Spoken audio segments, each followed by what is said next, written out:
Dalam hidup ni kan, kita tak boleh nak ubah semua orang.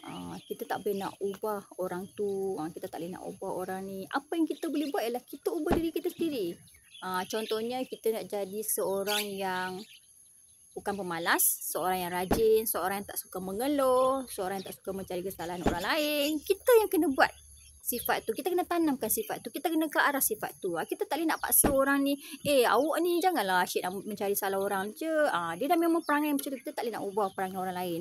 Apa yang kita boleh buat, kita ubah diri kita. Jangan jadi macam dia. Kita boleh ubah diri kita untuk menjadi apapun, ke arah keburukan ataupun ke arah kebaikan. Yang ke arah yang makin hari makin teruk ataupun makin hari makin berjaya, makin improve. Semua tu atas kita. Cuma kita yang boleh ubah diri kita sendiri. Kita tak boleh nak ubah orang lain. So kita janganlah ambil pusing. Saya tak suka lah orang tu dengan perangai macam ni. Saya tak suka lah orang ni dengan perangai macam ni. Tiap-tiap perkataan yang keluar pada mulut kita yang negatif, dia akan menelan kita punya energi tau. Energi kita ni, kita mungkin tak nampak, kita rasa macam penatnya, letihnya dengan kehidupan ni, dengan environment ni, sebab kita selalu nak mencari kesalahan orang lain.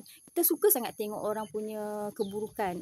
Tak payahlah kita tutup mata, buat buta je. Kita tengok diri kita sendiri, apa yang tak elok, apa yang kita perlu improve hari-hari diri kita ni. Kita sibukkan diri kita untuk improve bahagian kita saja. Kita janganlah nak cari salah orang lain tu, biarlah dia dengan diri dia. Janji kita boleh ke arah kebaikan, kita boleh tunjuk apa yang patut, apa yang baik. Mungkin dia tengok, dia akan terpengaruh. So dia akan tersedar diri. Alhamdulillah kalau macam tu kan. So kita janganlah tengok keburukan orang lain, nak cari salah orang lain. Kita tengok diri kita sendiri hari-hari. So itu yang akan lebih membahagikan kita daripada kita nak pergi cari salah orang lain. Okay?